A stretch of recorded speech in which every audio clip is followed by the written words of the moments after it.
Yo, people, what's going on? Back again. We are live here with my guy Timmy as well from King. You lot always see me in the clothes, so How you doing? I don't know. Unless you lot haven't seen him on here before, then boy, this is the guy behind all the clothes, man. And West Ham fan as well. Like for the first time, probably in their history, they're actually doing all right.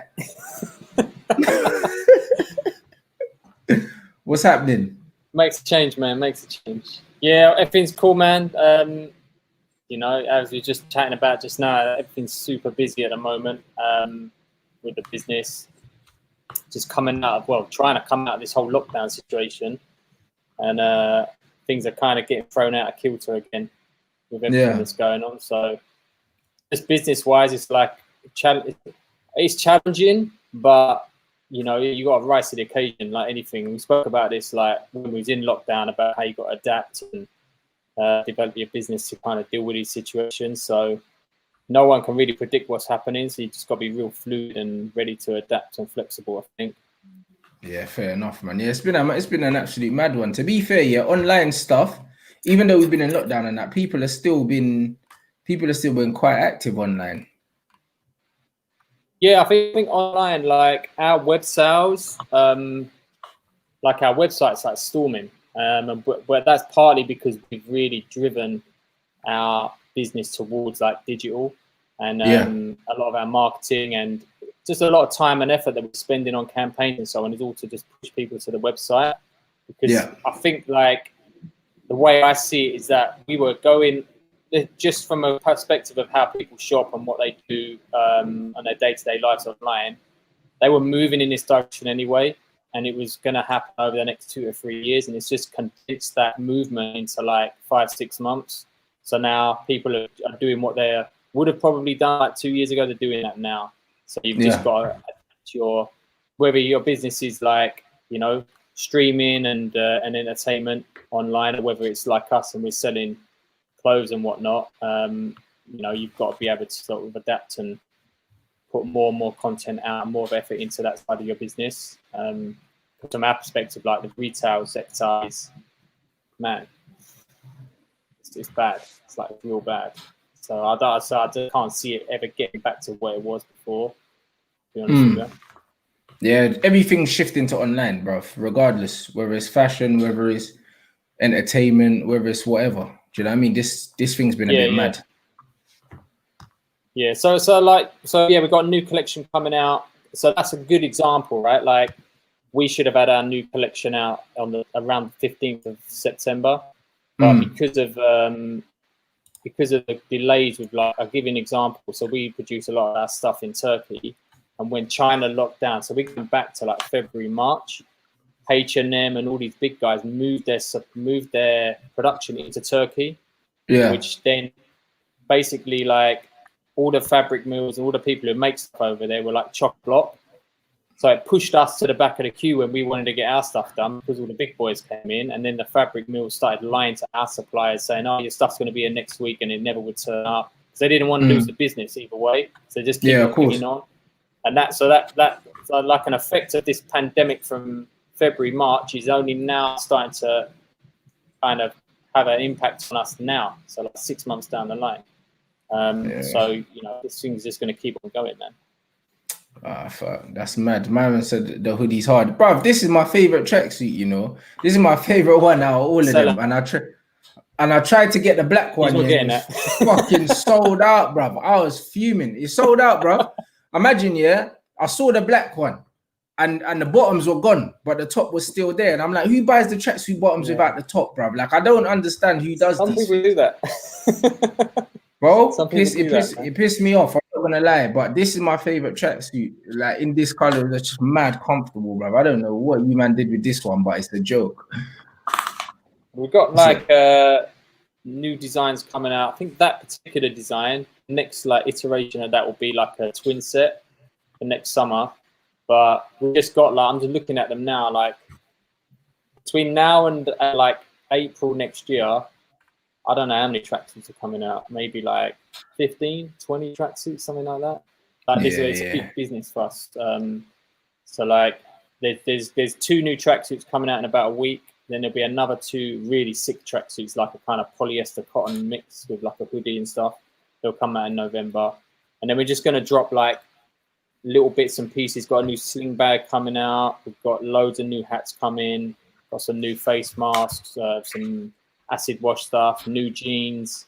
So we're just bringing new stuff out all the time. So it's just a case of people keeping checking back onto the website, and a lot of it's a lot of it's going to be like kind of web exclusive only, like web orientated. Because back in the day, we'd sell all our stuff and the shops would get first dibs, and now you can't operate like that. Got to be able to be reactive and just produce stuff on the fly and be like, right, that's for the web, that's web only, and then opening up to the shops afterwards, you know. Yeah, that's it, bro. That's where you're gonna get most of your custom from now. Yeah, it is. Yeah, and I think people are waiting for that and looking for they're looking for stuff that's like more, that comes out a lot quicker, and stuff that's actually made in more limited like lines, and it's more exclusive. So if they have to go to one place, or only like one website and maybe 15 stores that sell it, that's more appealing than if you're going to go into your local shopping mall and go and find it in JD, Foot Asylum, etc. Who wants that stuff like that? Yeah. Everyone's wearing it, and it's cheap, it's throwaway. Like, with all due respect to it, and we don't, you know, we're not in that lane. We're in this lane up here, so this is where we're going, you know, and that's how we want to maintain it. Just kind of like what we spoke about before about the people we choose to work with, like yourself. It's like we want to be associated and work with people that are at the top of their game. They've got respect in their sphere, you know. Yeah, 100%, bro. I completely get it. Same with my channel. Like, the guys that come on here, like, these are my guys, in it, that I respect. That I don't just have anyone on here. You know what I'm saying? It's not about numbers or anything like that. Like, all the guys I bring on here, like, I have more numbers than them. But it's not about that. It's about the fact that I respect them, and I respect their opinions, and I respect what they're doing, innit? That's what it is, boy. Like, a lot of the time, it's just a clout thing with people. Yeah, I think you're right. And, like, you know, your content speaks for itself. So sometimes it takes time to, like, build up that following. But the following will come if the content's there. And that's what it's all about. It's all about the authenticity and the content.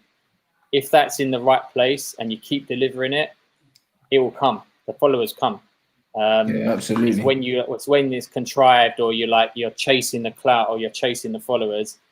Sooner or later, people start seeing through that, and then they go elsewhere where they want to find something that's a little bit more legit, you know. So, and it's a big move. Like, I think the last time we spoke, you were still with United Stand, and, you know, your situation was totally different. Yeah. But now you've taken that jump. You're doing your own thing, and watch, man, it's gonna go. 100%. Man saying King Rants Kids, bruv. Like, we're due a collab anyway soon, bruv. Even if it's just a hat, bruv. You know them ones. We're due. I'll be down, man. I'll be down for, like, a football shirt for sure. Yeah, we're due one. Do you know what I mean? Like, we're due one. 100%. I think the first football shirt that's coming out is going to be like a claret and blue one, and then the second one's going to be white with claret and blue trim. And then we might move on to the Man United ones after. Yeah, boy. Question: thoughts on Ben Rama to West Ham?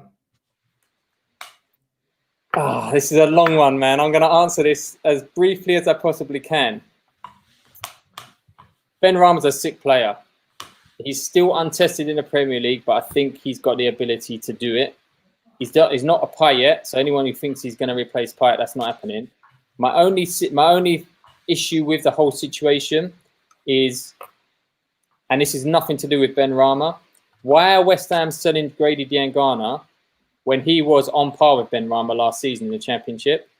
He's been at West Ham since he was a kid. He knew the situation there. He knew the club. His heart was in the club. And we sold him for 18 million. Now we're buying Ben Rama for 18 million plus add-ons. Could rise to 30 there or thereabouts over time. I just don't get the transfer policy. It's just crazy. And I know that they were just shipping Anderson out, and that's what they were waiting for. But it's just I don't know. It's like a scattergun approach, man. They just don't think about what they're doing. It's reactive. So it's like, let's sell Diangana because we need some money. Oh, if we'd waited, we could have kept him, and then we wouldn't have had to spend any money. We'd have saved ourselves 12 million quid. So, like, it's a weird one. And also, like, just looking at that comment there about how deadly we are on the counter. We were shit against Newcastle, and we played a totally different formation with totally different players. And he changed it for Arsenal, and we should have battered Arsenal in that game. They were lucky to win 2-1. We definitely should have come out with something from there. And then we walloped the Wolves and we walloped Leicester. And Benrahma will not get in that team straight away. And the reason being is because we're playing 5 at the back. You've got Rice and Souček in the middle. Souček on Opta stats is the fittest player in Europe. He covers more yards than any other player in European leagues. So if you've got 2 players like that in the middle that are protecting the defence, linking up the attack, and then you've got players like Bowen and Fornals, and then 2 wing-backs like Masuaku, and they've just brought this new fella, this new Czech guy in, Sufal. Fornals is a baller. Like, in that number 10 role, he's not the quickest player, but you should see some of his through passes for some of the goals he's set up. And then Antonio, it's just about keeping Antonio fit, because that guy is a beast. He's unplayable in his prime, and we haven't got the best players per se, but we're greater than the sum of our parts. And when you put team performances in like that, we can beat teams that are better than us. Leicester and Wolves have got better sides than us. They're more, like, individually they're more talented, but when it came to actually team ethic, we gave them a real footballing lesson. I'm not saying that's going to carry on, but I don't fear playing Spurs away at all, to be honest with you. I think maybe Moyes should stay in quarantine. That'd be good. Yeah, he's saying Bowen looks good. This guy's saying he's got Bowen in his FPL. Fine, and he'll get so many points because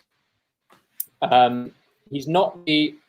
I watch a few like West Ham like podcasts. I listen to podcasts and watch a few YouTube channels. And one of the really good points someone made was that Bowen, he's like a 7 to 8 out of 10 when it comes to skill, 7 to 8 out of 10 when it comes to shooting, 7, 8 out of 10 when it comes to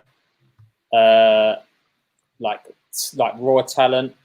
Probably an 8 or 9 when it comes to tracking back, but you'll always get a 9 or a 10 performance out of him when you bring all these things together. So that's what this guy's saying. He's very fundamentally sound, innit? And sometimes that's all you need, bro. Yeah. Fundamentally sound, good work ethic. In the Premier League, that is players like that thrive because he's a forward, but his defense is really good. He tracks back lots. He's not afraid to take his man on. If he has 2 or 3 shots in the game, probably one of them are going in. You know, and he just gels that part of the team together. So if you've got him in your FPL, he stays fit. You're gonna get a lot of points with that guy. Declan Rice. Declan Rice will leave eventually. We know that. I think we're going to double his wages. We've made him captain, and I know like there's Leeds fans and Spurs fans and Chelsea and whatever hating on Declan Rice, and I knew this topic would come up in this chat. As a midfielder, Declan Rice is undoubtedly one of the best young players in the league. I watch him every week, and he's just getting better and better. We played him at centre-back against Everton, and it showed. His age showed in that game because we had like a weakened squad or a weakened team in that game. We got beat. It was kind of like a reserve team. He played him centre-back. Rice was at fault for all 4 goals. He knew it as well when he was playing, and that kind of showed that he's not the complete package. He needs to develop, and I think he knows that himself. So he's not the finished article, but in a season or 2 seasons' time, he will move to a club, unless West Ham start doing bits. Like he will move to a big club, and he will be one of their best players.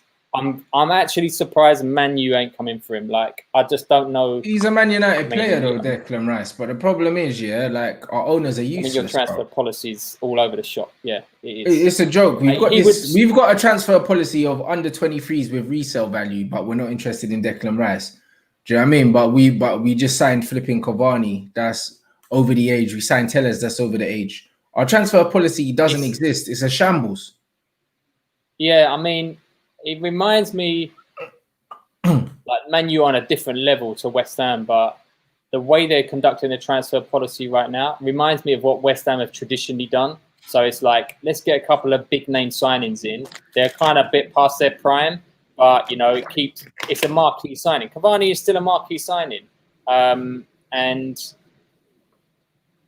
when you think about why are they signing Cavani, there's an element of look how many shirt sales we're going to get off the back of that signing. You know, it's not. There's a commercial element to the signings that are being made, and that's so frustrating when you're a core Man U fan, because you don't give a shit how many shirts get sold. You just want to win trophies and not get embarrassed by a team like Tottenham at home, which is, I know that was a freak result, and the Liverpool game was as well. But come on, man, like no one should be losing 6-1 at home to Spurs. Nobody. Yeah, no one should be losing 6-1 at home, point blank, period, bro. Period. You know what I mean? Like, that just doesn't really happen in football, innit? And it's the manner in which they get beat. It tells me the manager ain't got long left, mate. You know what I'm saying? No, I mean, one thing that really surprised me was, like, and I know everyone's giving pelters to Maguire, but there was a clip after, you know, when Martial got sent off, and I mean, Lamela should have walked as well, 100%. But then I couldn't believe Maguire Rashford was just so pissed off, and he was just remonstrating with the ref, and Maguire was like, he didn't side with the ref, but yeah, he was. That's not a captain. That's not a captain. The captain should be in the referee's face, man, giving it a big one and telling him, this is bullshit. I'm not taking this. Look at it again. Look at the monitor. That's what he should be doing. But he just took it on the chin, and I don't know, but I'm sure he's a fucking cool guy and all this. I don't know him. I'm probably not qualified to say it, but if I was a younger player and that was my captain, I'd think, dude, like, why? You're not even backing our own players. Like, what's going on? But this is what I'm saying. He's got a loser mentality in it when he's doing that, siding with the referee. It's not good enough. He shouldn't have done that. He should have just been in his face and like and Tottenham sensed that and just fucking ripped you to pieces after that. And yeah, I don't know. The crowd is, I mean, you know, you got no crowds there and that, so there's no like pressure from the crowd or whatnot. That plays a role as well to a degree. You know, I don't know. I'm just not a fan of lockdown football. I think it's fucking boring, personally. I mean, I watch West Ham, but I haven't watched any other games, if I'm honest. Like, I don't know. So it's a weird one. It's like this whole thing, what do you think about this thing which come out over the weekend about restructuring the league? And I look at that and I think Liverpool and Man U, like, if I was a fan of those clubs, I'd be so pissed right now. What were they talking about? Were they talking about reducing the teams or something?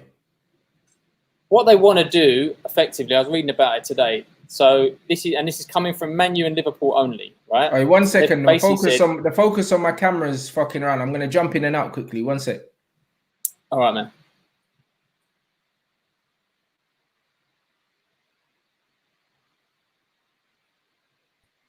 Yeah, there we go. Yeah. So what were they saying?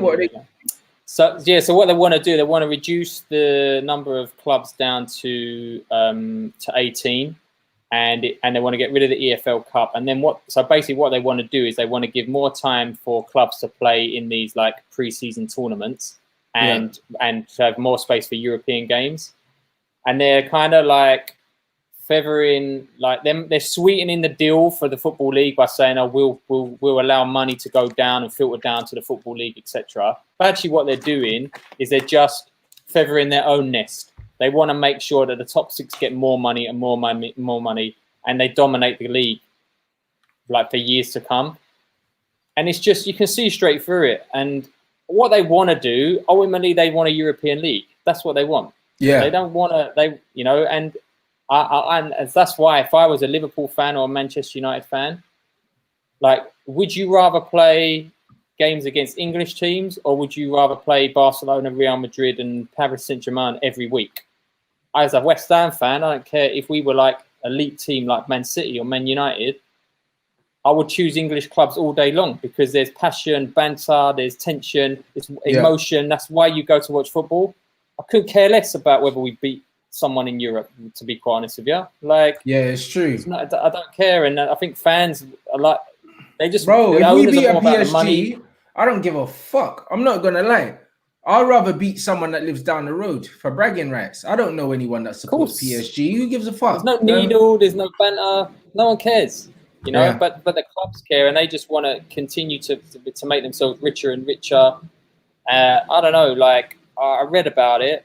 It was really shady what they did, because they basically wrote this document and they kept revising it. And then they included a bunch of clubs in it, including West Ham, without their knowledge. So then they released this statement saying, oh, we're going to give special privileges to West Ham, Southampton and Everton because we want them in it. And then good on the West Ham board, they said, well, this got nothing to do with us.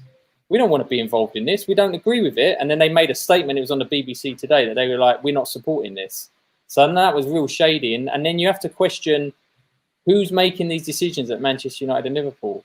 Like where, like I know it's coming from one of the Glazers' sons or something or other from the Man United side. It's like, who are these people? Like, what are they like? What do they know about the tradition of English football and club mentality and like rivalries? And they don't know nothing. They don't care about it either. And that shits on 125 years of tradition. Basically, that's what that does.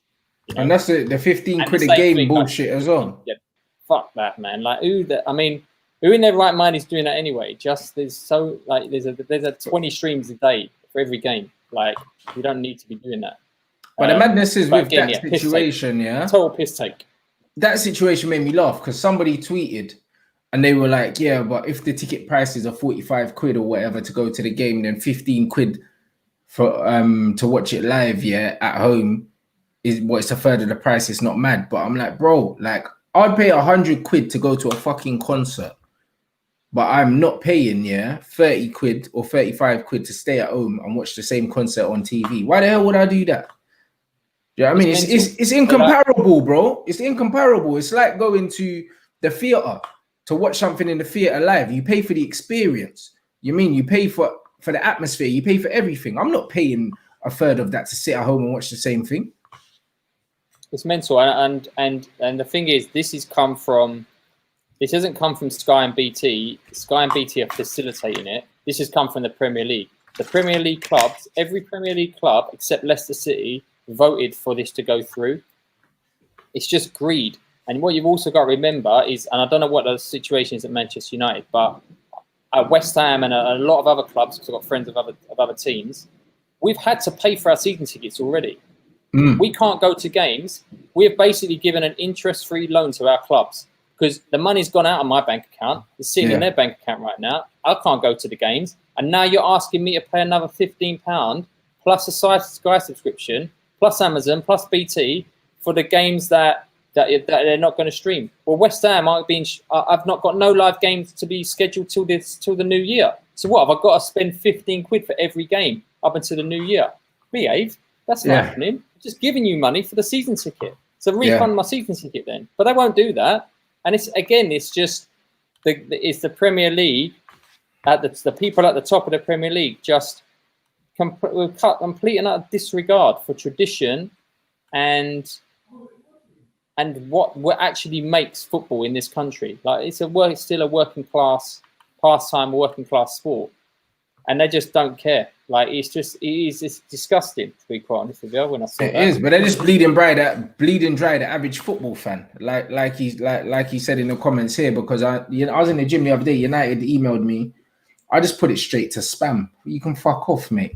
Do you know what I mean? I delete all my West Ham. Yeah, like look how long I haven't been at the stadium, and you're talking about season. It was funny when they were talking about the season tickets and that. I said, listen, don't talk to me about any season tickets. You can't even tell me when we're going to be allowed back to the stadium. You're not getting a penny from me.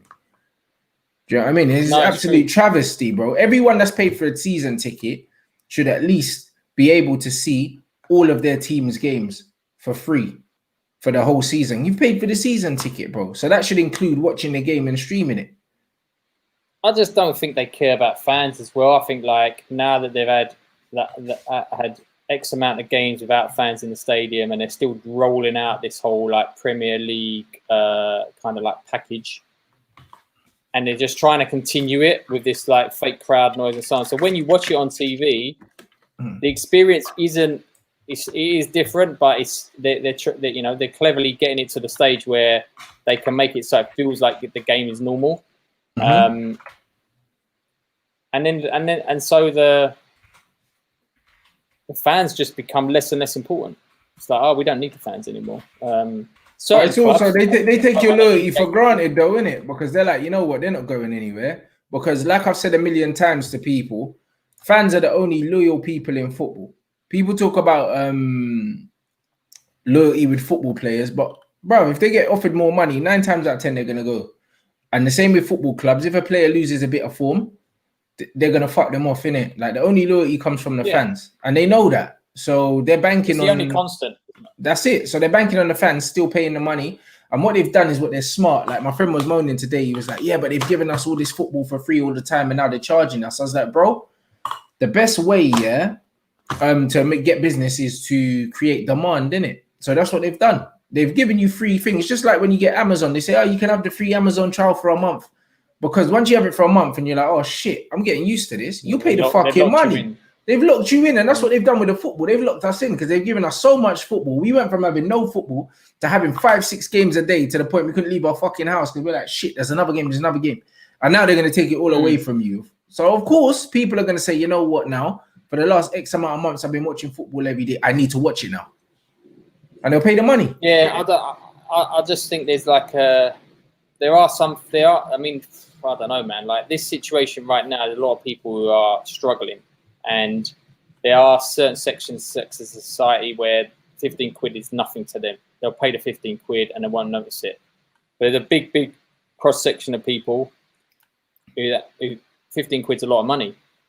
And then you're spending maybe 15, 30, 45, 60 quid over a month on just TV games, not to mention your subscription fees and stuff. Yeah. And that's like, you know, for some people, that's the difference between putting food on the table and watching a game. And I just think in the current climate, with the amount of money being spent on transfers, all that kind of stuff as well, which hasn't, you know, this COVID thing hasn't stopped people spunking £100 million in the transfer window.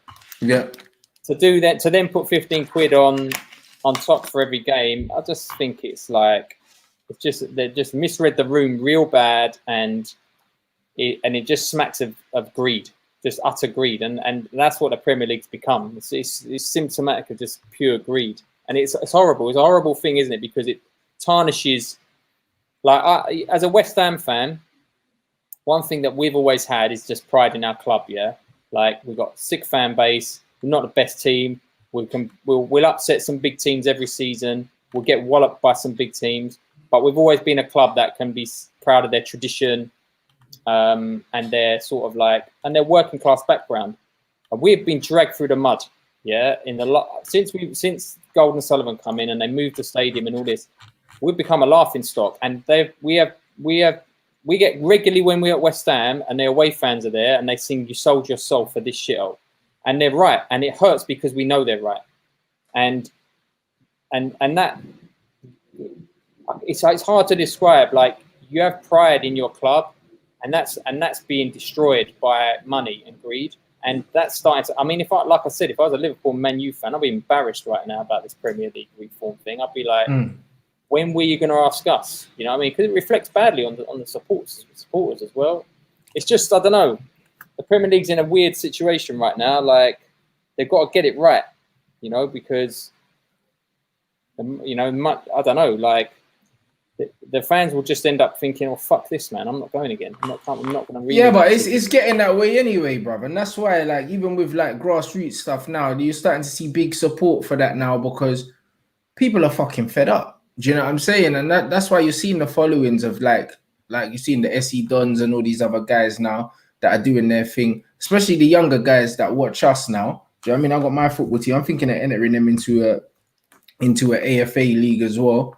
Do you know what I mean? And going down the grassroots level, bro, because we've got followings, bro. Do you know what I mean? United are charging flipping 100 quid for a fucking shirt with writing on it. And I'm like, bro, I remember when I was growing up, I used to go 30 quid, you used to be able to go get a football shirt. Exactly. Do you know what I mean? And now what, 100 quid, bro? Like I used to get my United kit every single Christmas. And the thing is, when you had a home shirt, when I tell you I used to get a United kit every Christmas, it wasn't a home shirt. I had the home kit, away kit, fucking third away kit. Because we would keep the shirt for more than one season. Now these fuckers are changing the kit every year. Do you know what I mean? It's like they're just bleeding us dry, bro. Do you know what I mean? Like they're bleeding us dry. At one point, I used to have all three of United's home, away, and third away kit because I could afford to have all three of them because I knew I'd have them for 2-3 years. Yeah. I think like that's why I like going to away games to West Ham because it feels like traditional football. Like Crystal Palace is a really good example. So like Crystal Palace is an away game I never missed. Their ground is traditional. it's a bit dilapidated.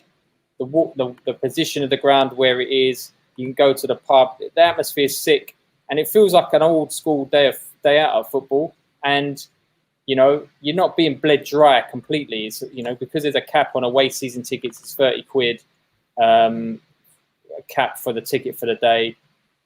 And then I've got a season ticket at West Ham at the London Stadium. And man, the experiences I couldn't be further apart from each other. It's like, it's almost like they want you, it feels like, oh, I'm going to the theme park for a day.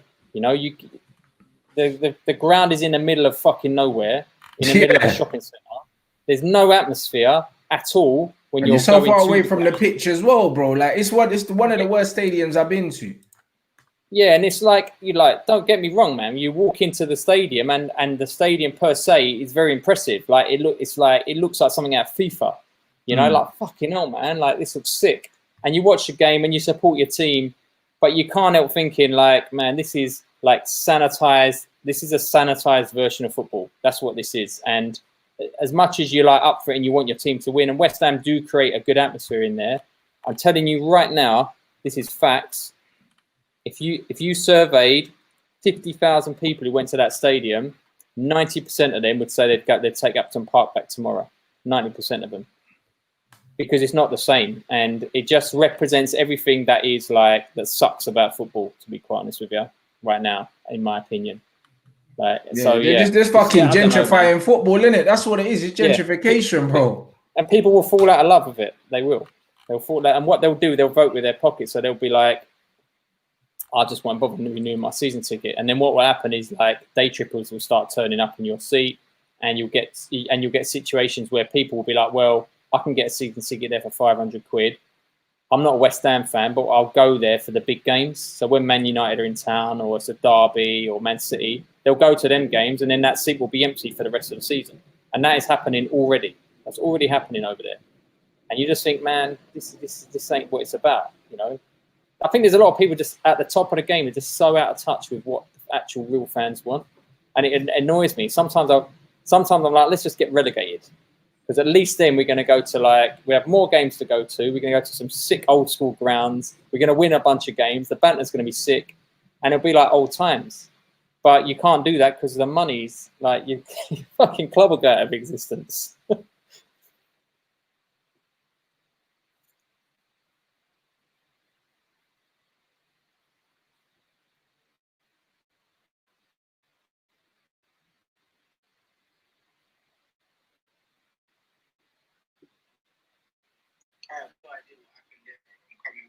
Yeah, Raz just popped out, just left the chat. It's been booted out, so it's going to be coming back in a second.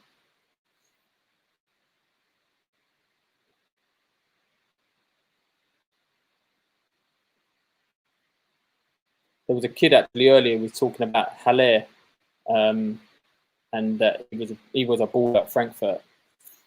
I think it's just the system that West Ham are playing at the moment. Like Haller was really good because he was with Rebic and Jovic at Frankfurt, and he played in like a 3-tier attack. So he was all about the hold-up play, setting goals up. He scored his fair share of goals as well. It was Jovic actually who was banging in most of the goals. So he had like a lot of support. Haller needs someone who's going to provide him with assists and the opportunities to score. West Ham just don't really play like that. The best time Haller's played is when he's either had Antonio with him up front as a two-headed strike force, or he's had the supplier. So that's coming from like maybe Bowen or sometimes Antonio on the wing. It's one of the reasons why we were pissed that Grady Diangana got sold, because in pre-season, Diangana set up maybe 5-6 goals for Haller in 2 or 3 matches, and Haller was really excited about playing with him. And then obviously he got sold. So it's a weird one. I'm not sure how long Haller will stay at West Ham, if I'm honest. I mean, he costs a lot of money, man. 45 mil, that's a lot of money for West Ham. So we need to, and we've only made 1 instalment on that payment, as far as I know. So it'd be an expensive mistake. So we need to play to his strengths. He's already scored 5 goals this season already. But with Antonio up the top, he's he's irreplaceable at the moment. So while he's banging the goals in, it's going to be very difficult for Haller to get a starting berth. But I think we should keep him. I like him. I think he's a very skillful footballer. I think he's got a great touch for a big guy. He's strong. He's not the most mobile of players, but he's definitely a good player who West Ham should keep, in my opinion. We're just talking about Haller. Man said Maguire stole my internet, bruv. His ears must have been tingling. We were absolutely battering him yesterday, but yeah. what's the deal with it? I said £15 and now they've taken my internet, bruv. You see what I mean? It's mad. Now my brother's here, innit? He's downstairs, bruv, and I think he's doing something as well. So yeah, that Haller, bruv, he looked good. He's got a great touch on him. No, I don't know what's going on. Very good. It's the system. It's just this. It was just explaining, like, Haller, when he was at Frankfurt, was part of a 3-pronged attack. Rebic, Jovic, and as 3 players together, they tore so many defenses apart. Haller needs support. He can't play as a single player up top, which is what they've been doing. Antonio can, because Antonio's a little bit more stocky, stronger, holds the ball up, and he likes the ball over the top as well. Haller doesn't. Haller likes it to feet, get it wide, bring it in, and then he scores. And that's why he was pissed that Diangana got scored as well, because he's a good supplier for goals.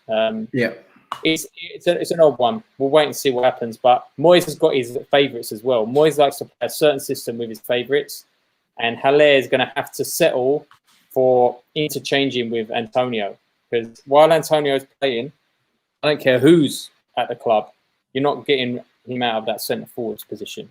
He's scored more goals since the project restart than any player in the league. Antonio scored something like 11 goals in 12 games or something mental. Yeah, he's firing. He's looking like prime Diego Costa right now, bruv. I don't know what's going on.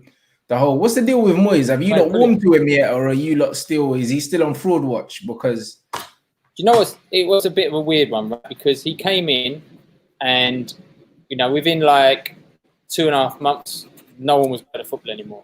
There was a lockdown, and it all got disrupted. And to a degree, I think that bought Moyes some time. It took him out of the firing line because he's not getting pelters from the crowd behind him. And he, in my opinion, he kept us up more by default because there were worse teams than us. I mean, he did pulled a few results out at the end. He did. Fair play to him. But if the season had been 3 games longer, I think Bournemouth would have got out of it. I think they were, they won in the last. They beat Leicester 4-1, and they were just coming into some form. Bournemouth. I don't know, but since the restart, he's a weird one. Moyes, he kind of stumbles on stuff. So he decided that he was going to play Noble as a number 10 after lockdown, and it kind of worked to a degree. And then he did it again against Newcastle, and it was just absolute shambles. It was tragic. And that forced his hand to then go with 5 at the back and drop Noble and move players around a little bit. And it kind of worked. So he kind of, something doesn't work and then he tries something new. And then he's like, okay, this is working. Let's just stick with that. As opposed to coming up with something at the very start and saying, this is the way we do it. He kind of chops and changes. So it's a bit of a, I don't know. I think as well, with all due respect to Moyes, he's trying to build his own. He's a bit hamstrung by the owners. And he's trying to build a squad and a system with the kind of players that he likes. Very much like Everton were when he was hard to beat. That's what David Moyes is. Very much a hard to beat manager. They're very pragmatic. They're hard to. I used to hate playing Everton when Moyes was their manager. They'd come to Upton Park always get something out of the game. Whether it's a draw, 2-0 win, and they'd turn up and be like, "We're going to lose today." And he's starting to build that at West Ham. So you've got to give him the benefit of the doubt. I don't personally think that he kept us up. I think that we should never have been down there. We got our personnel and our players were too good for that area, and he got enough out of them to keep us up, but there were worse teams than us, and he now needs to build on that. I don't think he's a shit manager. I really don't. I think given the right resources, he's a competent Premier League manager. Yeah. But he'll be very pragmatic. Like it's not going to be pretty. But you know what? I've had too many years of us being in rollovers and a soft touch and turning up and getting walloped 4-0 at Anfield. And I don't want that anymore. I want to turn up at Anfield and give Liverpool a fucking run for their money. That's what I want to do. That's what I mean. This guy's asking about Anderson. Anderson is one of the most gifted footballers I've ever seen. Naturally gifted, naturally talented. On the ball, technically unreal. Nutmegging people left, right, and centre, taking the piss. But when you're playing in at that level, at that elite level, you need to be able to fit into a system. You need to understand and know what your job is. It's only certain players, like elite players, like Thierry Henry, who can play football like they're over the park with their mates. Doesn't matter, they're so skillful. Whereas Anderson has got the ability, but he's not a Thierry Henry. He's not the guy who's going to just run around 5 or 6 players and bang the ball in the back of the net. Even like Payet for you, man. Payet was like that, yeah. With Anderson, he's a supremely technical footballer, but he needs to be able to fit into a system, and he doesn't really work in that system. And he's such a massive confidence player. And I felt that I was watching him this season and in the EFL Cup when we played Everton, and Anderson played like a player who's completely lost confidence in his ability to be a professional footballer. Like you see a guy, he gets the ball and his touch is supreme. And then he's like, take that guy on. You're going to skin him. And then like he might do a bit of skill, get into the area and just bury it in the bottom corner. And then he won't shoot and he'll stop back and he'll pass it back. And he just completely lost his confidence. And at that point, I thought, this guy needs to leave. He needs to go out on loan, or he needs to just leave and go to a different club and find his feet again. Because whatever's happening behind the scenes at West Ham or within the structure of the club and the team, it's just not working for him. And it doesn't mean he's a shit footballer. He's a sick footballer. But he's not working for him at West Ham, and that means he needs to go off. And that's what he's done. He's gone to Porto. He wants to play in the Champions League, and he will. And he might have a 6th season and might come back and be the player he was when we first signed him. But he needs to get that confidence back. It's such a mental thing, football, that you can be technically one of the most gifted players, but if you don't believe in yourself, like I said, someone like Jared Bowen, who's nowhere near technically gifted as Anderson, but he offers so many other different qualities that he's always going to get the nod before him, always. Absolutely. Always. That's what it is, though. Like, honestly, you see with football, it's like, cool.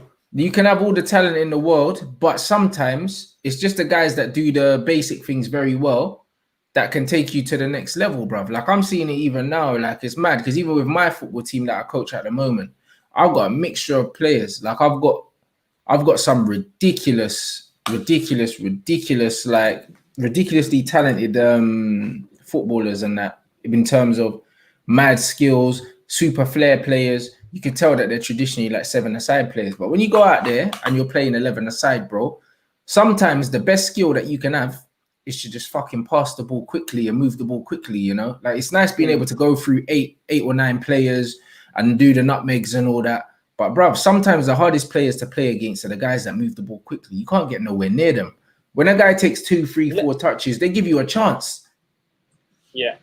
Let me give an example. A guy rang up Radio 5 yesterday. I think it was the England game.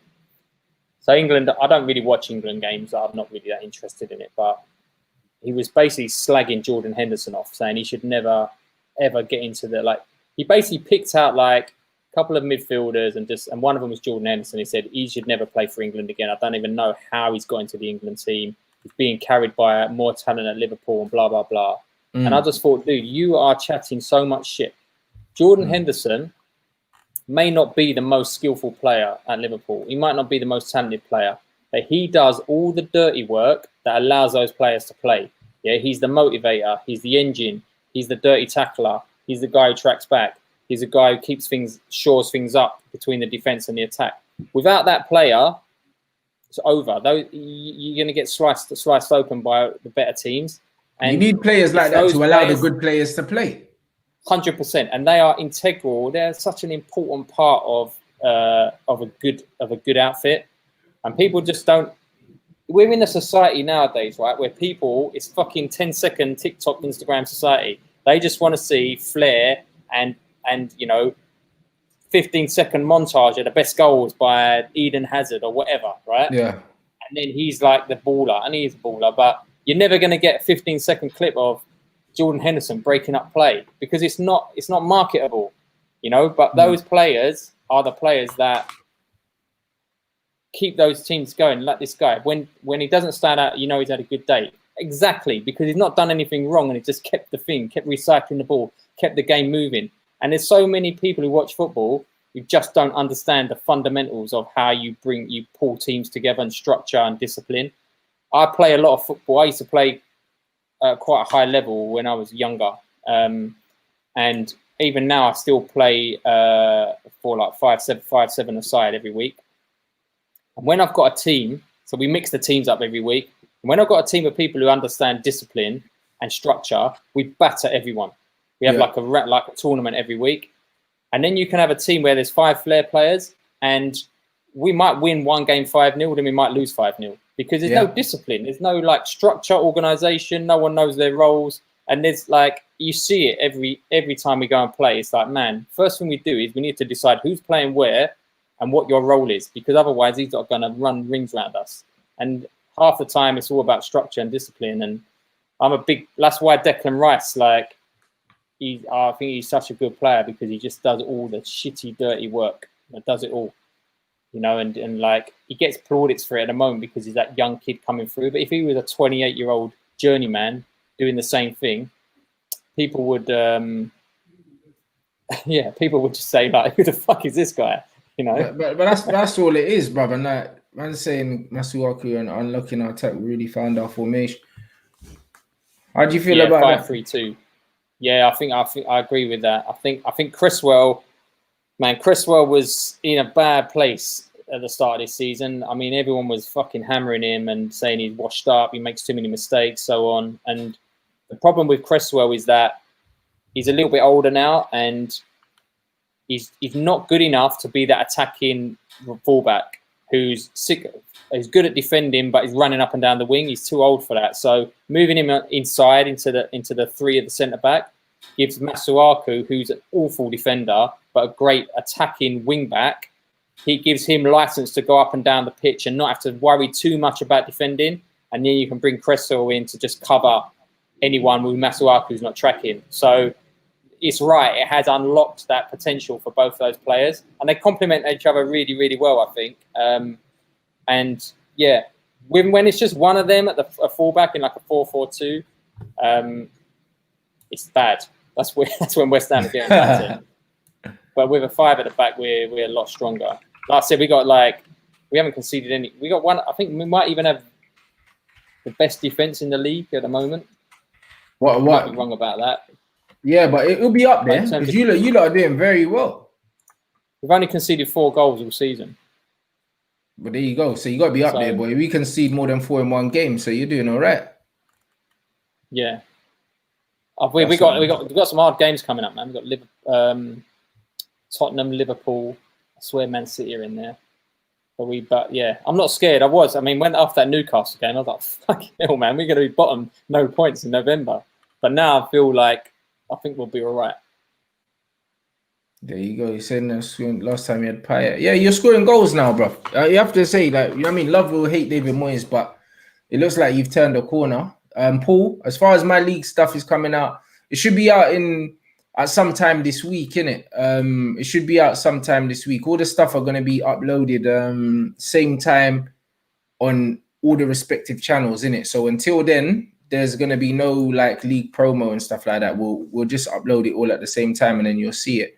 But do you know what I mean? Just what you're saying with players like Declan Rice and all these guys, bruv, you need that, innit? You need a platform for your flair players to shine, bruv. Like, I would love to watch 11 Eden Hazards, mate, but they would get absolutely smashed. It would be magic highlights and that, but you need players like the Hendersons. As much as I think that he's overrated, like, I don't under appreciate what he offers in it in terms of what he does for the team and the base and the platform that he gives them to build off. In it's the same with Declan Rice and Mark Noble as well for you lot, bruv. You know what you're gonna get, bruv. No frills, no spills. but you know what you're gonna get. Yeah, I think like at that top level, one of the things that I learned when I was playing like at that kind of level when I was a lot younger, was that it was all about jobs. It wasn't like when you play and you can go kind of do what you want and who can score the most goals or whatever. It was like literally, this is your part of the pitch, this is what you do, and this is how you communicate with everyone. And that was it. It was like you got to know your role, and that was what you did. You didn't have to worry about things that were going on because that was someone else's responsibility. So being that guy in the middle of the park where your engine has got to be unreal because you are covering more ground than anyone else, you're expected to help with attacks, you're expected to help with defense. That's a fucking tough position to play in. So you've got to admire those players who play it at the best level, like the Kantés, years ago, Roy Keane, etc. Because that's a fucking tough role, man. Tough role, and you cannot hide in the centre of the park. You will get found out because that is where everything's happening. So you've got to be you got to be on the money, man. 100%. Graham Souness is going to be hammering you like he hammers Paul Pogba. Mate, I mean, there's not enough time to go into that bollocks. Do you know what I'm saying? there's not enough time to go into that nonsense, bruv. But yeah, man, fuck. As far as the new season and the catalog as well, like when's that dropping? I'm still waiting for my catalog anyway, bruv. But when's the It's coming. It's coming. So basically, what happened was we were meant to bring out. So for anyone who doesn't know, we bring out like probably about there's about 4 drops every year. It's going to start changing a little bit now because we're doing so much more stuff online. But generally, we normally have something that comes out at the start of the autumn, somewhere in the middle of the autumn and the winter, then the start of the spring, and then somewhere at the end of the spring, start of the summer. And because of all these delays with the pandemic and so on, our first drop for this season delayed. We expect it in the next week, at which stage I'm going to start getting everything out to everybody, and then getting the catalogues out to the likes of yourself, Rants, and people will be able to buy it online and so on. So it's just been a bit of a delay. Plus, one of the things we had to do when this pandemic and lockdown was going on, we knew all the stores. We still sell to quite a lot of stores. A lot of those stores were shut to the 15th of June. So when those guys reopened, we couldn't say to them, oh, by the way, in 6 weeks' time, you're going to be getting a shitload more stuff turning up at your store. Because they'd have just been like, man, my shop has been shut for 3 months. I don't even know I'm going to pay the rent and blah, blah, blah. So what we did is we condensed the collection down and said we'd release it a little bit later just for this season, because just to give those guys some breathing space. So that is why you'll start seeing quite a few more like little re-ups and exclusive stuff online, like the sling bag and the acid wash tracksuits and the new caps we've got coming out. We've got I might do a little re-up on the black tactical vest because a lot of people have been asking for that as well. So yeah, bro. Yeah. I need that. I know you want one of those as well. Yeah. So yeah, there's quite a few like bits and pieces, new jeans that we're just developing. They're going to be coming out, like a relaxed fit jean. And it's just a case of just continually bringing new bits out so people are always interested in what we're doing. And then we got a whole load of new campaigns, some photo shoots that we've got coming up, some more Fit for a King stuff, which you featured in last year. So we're featuring a couple of new people for the start of next year. There's a lot in the pipeline. So you're going to be seeing a lot. If you don't follow us, our Instagram is @KingApparel, and that's the best place for you to go and see what we got new that's coming out or new campaigns, and you can see all that kind of stuff on our website as well. Just trying to involve all the talented people that we respect and we want to be part of our journey. So yes, we should do a collab. Bro, definitely, bro. We're due to do a cap or something. You know, we're due to do a cap, man, a collab. I'm telling you, it won't be claret and blue. Well, I'll tell you that. It won't be fucking claret and blue. We'll do a special edition claret and blue. Nah, bro. Nah, man. What we should do is you should what we'd do, right? I'm gonna get my guys to design us some caps and tees, right? Yeah. So we'll have like a series of caps and a series of tees that match with each other. And then what we'll do is you can put them up on your whenever you're doing your live streams or your shows, and get them to vote. We can do like a survey. What do you guys want? Do you want the black one? Do you want the red one? And we'll make the one that gets the most votes. Calm. Yeah. We'll do that. We'll do that, guys. Limited. So like, we'll do it like we do with our clothing. So we'll make a limited run, and once it's done, there'll be no repeats. So if you buy it, you're going to be one of like whatever 100 or 150 people who've got it, and that's it. Yeah. So we keep it super limited.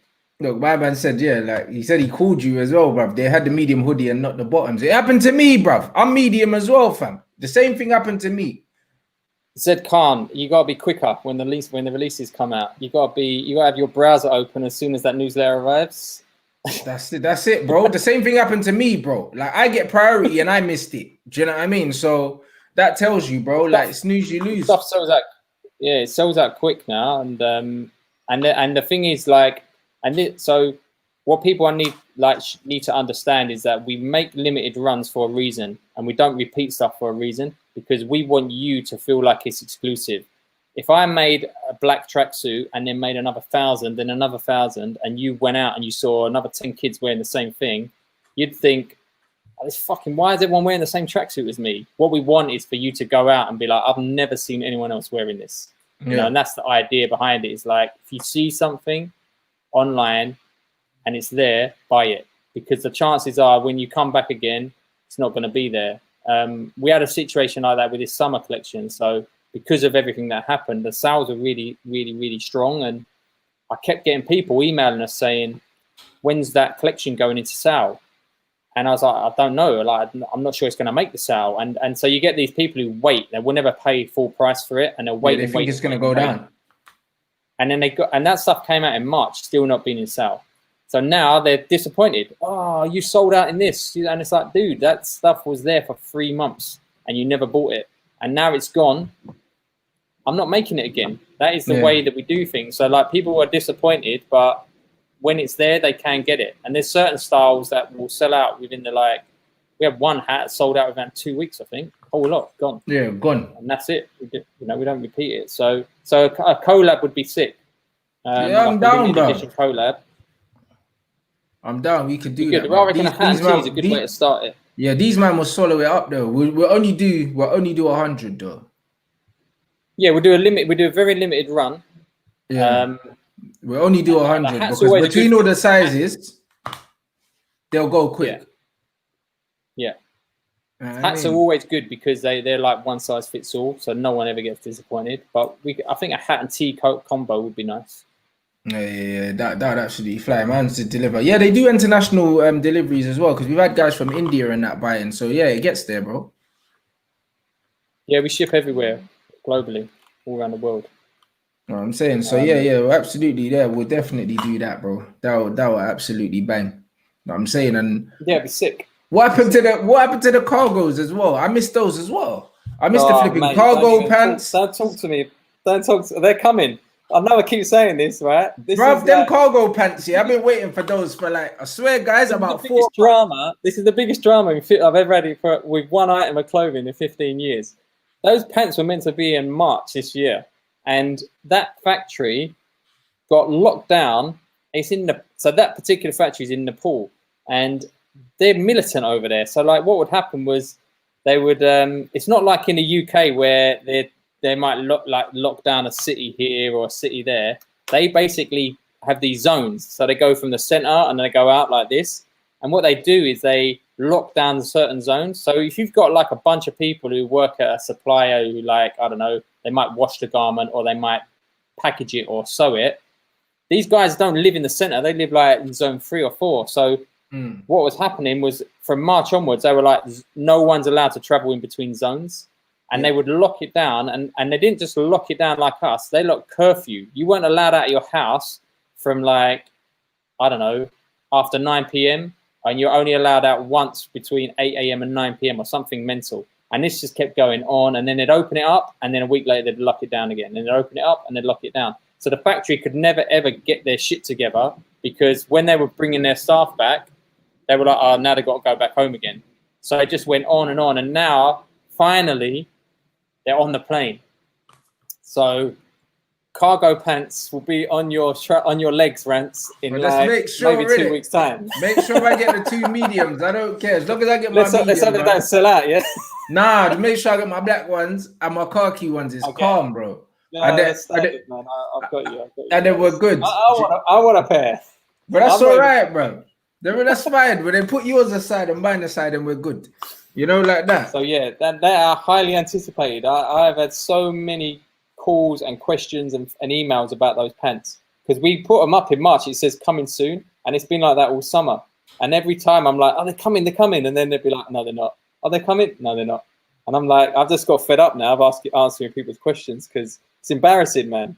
Yeah, but bro, it happens. That's part of business, isn't it? Things don't always go to plan, bro. Do you know what I mean? But no, they don't. We keep it moving. Yeah, and those pants are sick. So the idea, I'm going to bring them out. They're very, very limited. And if they work, then we'll probably repeat them in small quantities. And we actually designed a new one, which is kind of like a black acid wash and a camo acid wash. So it's black, but it's got like little grey acid wash fleck in it. And then the camo one is like a similar kind of thing with like the base colours green, and then it's got certain camo sand colours and all this kind of stuff in it. Looks really sick. So we're just developing them now, something a little bit different, you know. Lit. Yeah, well, bruv, it's gonna be lit, man. So you, man, just look out for it, innit? Make sure you follow King Apparel on Instagram so you can check out the stuff. And then when it's coming, you'll see it coming, so you don't miss out like me, bruv. And a few of them man there as well, bruv, that get there's tops and no bottoms. Like it gets like that, man. It's limited. I can only apologize, man. I can only apologize for that. Nah, it gets like that, and they do ship internationally, so it's all good. Yeah. So you know, so it's just been a case of like getting through this whole situation, and then, like I said before, sort of adapting and getting to the stage where no matter what happens, we're able to like ride it out, you know, like not have to rely on other people for our. I think that's one of the main things, is not being reliant on other people's businesses for your own success. It's like, right, we are masters of that. We can do it ourselves. We don't need to worry about a certain store placing an order or whatever, because we can control what the stories we tell, who reads those stories, how we advertise those stories, and how people engage with our brand. And that is like, in these kind of times and day and ages, like that's just critical, because you can't trust no one nowadays. Like you really can't. Not in a bad way. Like you just can't. It's so unprecedented that things are so unreliable that you can't be like, oh, that guy always used to buy stuff off us for the last 10 years. You might not be around next month, so yeah, you can't. It's like yourself, you know, going out on your own, doing your own thing. That's the way to do it, man. Absolutely. Big up everyone in the chat, bro. It's been wicked. We had pretty much 1,000 people watching the whole time. My man said never apologize for clothes being so popular out of stock in 2 weeks. You're damn right it is. Do you know what I'm saying? Everyone can't get it.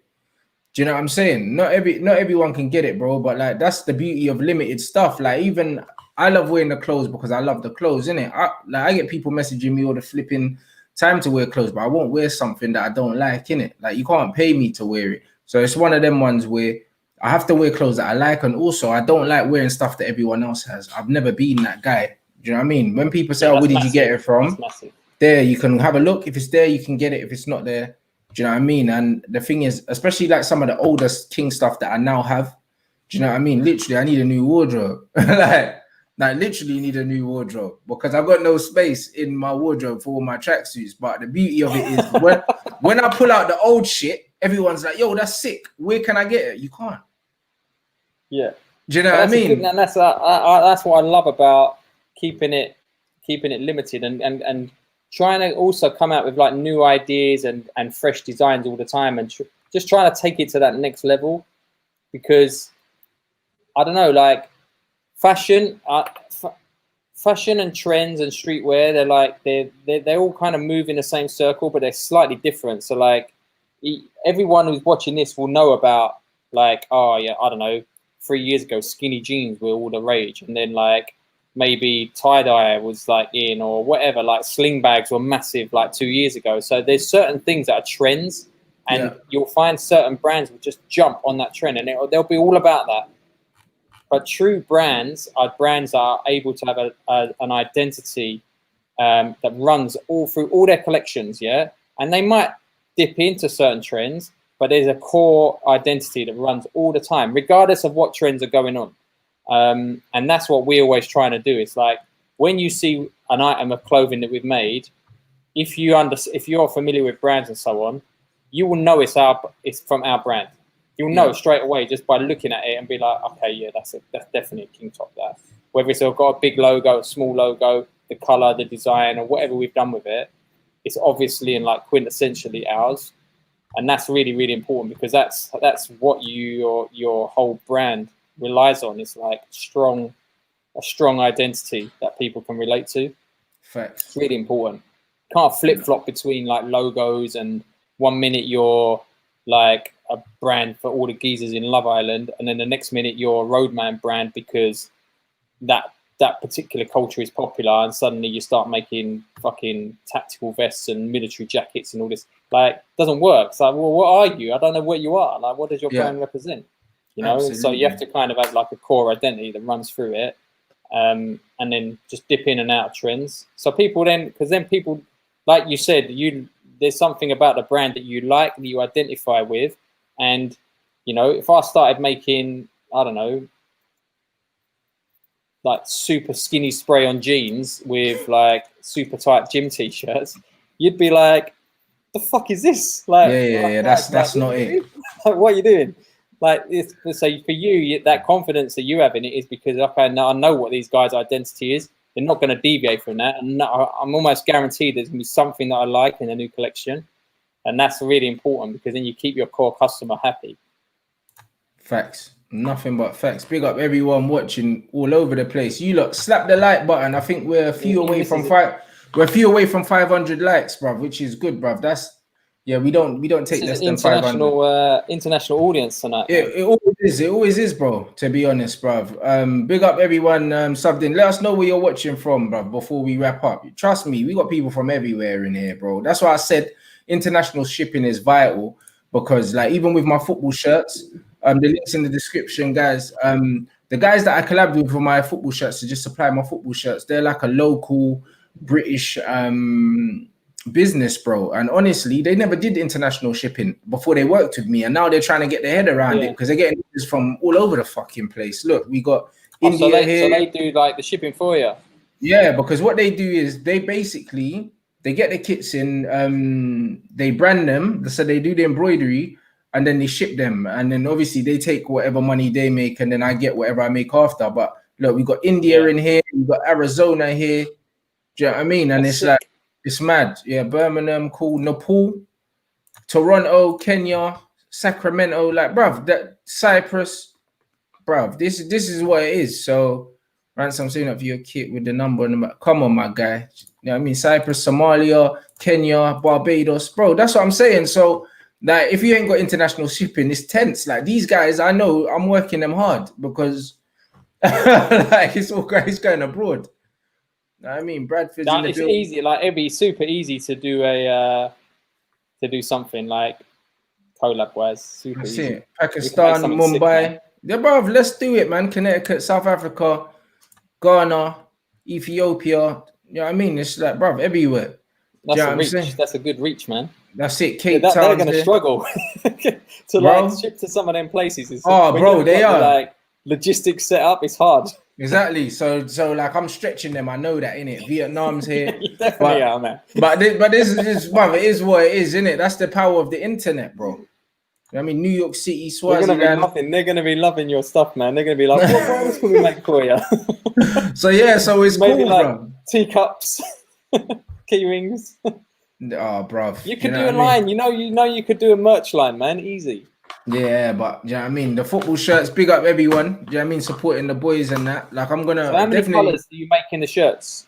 Now I've got the training kit as well. So we've got like a black polo for the training kit, and then it's all Nike in it. So we've got a tracksuit with like the fitted one with the zip up, like compression stuff. we ain't got too many things, and just a couple bobble hats and that, like just for the winter. That's all we got.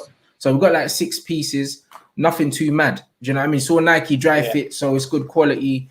Do you know what I mean? And then it gets sent out to you guys. And that's what it is, man. I'd rather have good quality stuff. And like the football kit, like the shirt's only £35, and United are trying to charge you £100 for shirts. You're taking a piss, bro. Madness. Do you know what I mean? It's madness. You know what I mean? And these guys usually just make for Sunday league teams and stuff like that here, and amateur teams, so they're not used to shipping their ball. Do you know what's mad as well is that a lot of these. So this is not all kit manufacturers. Yeah, but a lot of the kit manufacturers, they have like a set standard block which they'll use, and then they'll just not many manufacturers design specifically for teams. They'll just have a block and be like, okay, we'll just adapt the colors a little bit or whatever. So I don't know if you remember, I think it was last season, Spurs away kit was the same as another team's kit. Training top for Barcelona, like the top that Barcelona trained in. So it was relegated to a training top. Was the away shirt for Spurs, and that's how clever they are. But they're still charged 70, 80 quid or whatever it is for that Spurs shirt, and you just think, dude, like this. You just put another badge on it. Box standard. It actually isn't that much different to the stuff that you're making. It really isn't. Different. Do you know what I mean? It's just the difference is it's the badge. That's all it is. It's not even different quality. It's the same quality. This is Nike dry fit. Like it's like they're just taking this, bro. So this is what it is. And when you're saying you can't order it, like why can't you order it, bro? They've got a live chat. So if you can't order it, message them on the instant message and they'll be able to sort it out for you. But yeah, like I know you lot are gonna be putting a lot of stress on these guys. I'm not gonna lie. But yeah, I mean you guys need your tops. You need your tops in it. So like, the game is the game, bro. So now big up everyone here. Make sure you slap the like, man. Let's get it over 500. I'm back tomorrow with Dapo. We got the roundup for the weekend at 10 o'clock with Dapo, and at 7 o'clock, no, at 6 o'clock, I'm here with Turkish as well. So you got 2 shows coming tomorrow. Do you know what I mean? So 6 and 10. Just quick. Yeah, go for it, bro. I just wanted to find out what you what your predictions are for Man U and West Ham this season. Like so far, like how do you think they're gonna get on? Where do you think they're gonna end? Bro, until United sack Oli, I don't want to make any predictions, bro. Do you know what I'm saying? I don't think they will though. No, they are. They're gonna sack him. I reckon after this next run of the games we've got PSG, we've got Leipzig, we've got Everton, Newcastle, Arsenal, all to play within the next 6 weeks. We're in trouble, mate. You know what I mean? So he will get sacked after that run because we'll get battered by a few of them. Then Poch will come in. Pochettino's going to come? Yeah, he'll definitely come in. He'll definitely come in. And then United are battling for top 6 because I think we'll be too far out of the top 4 race by the time he comes in. So, I don't know, man. Yeah.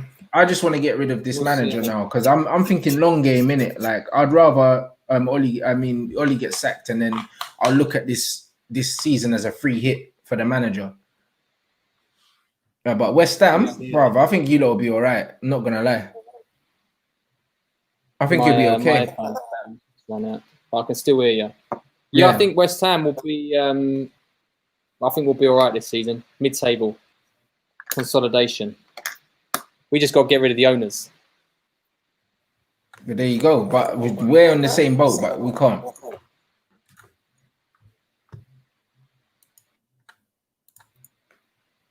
Yo, is your audio cool? Your audio's a bit mad. Yeah, I can now.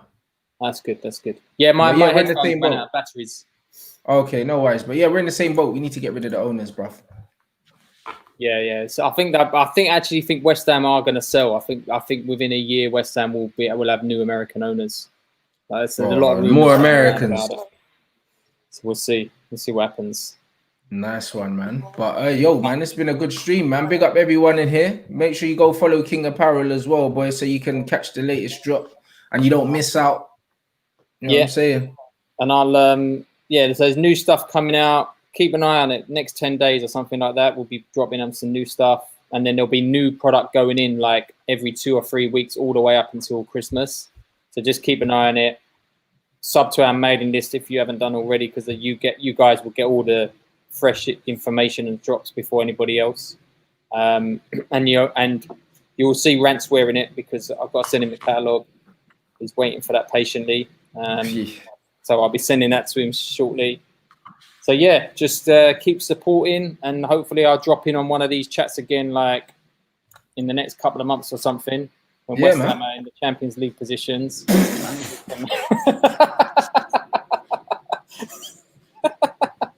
I'm dreaming. Let me dream. Let a man dream. Bro, if West Ham get taken over by someone with money, I'll absolutely lose it. I'll tell you. It'd give me nothing, no more. It'd give me nothing but pleasure if that happened. Oh, mate. Turn up at Man United expecting to win. Oh, nah, fuck all that. Fuck all that, man. Nah, man, but big up, guys. I'm saying tomorrow you got 2 shows, okay? So 6 and 10. I'll schedule them anyway, so you'll see. So make sure you go and like them. And make sure you're waiting, man. 6 o'clock here with Turkish, and then 10 o'clock with Dapo. You already know. So catch you, man, tomorrow.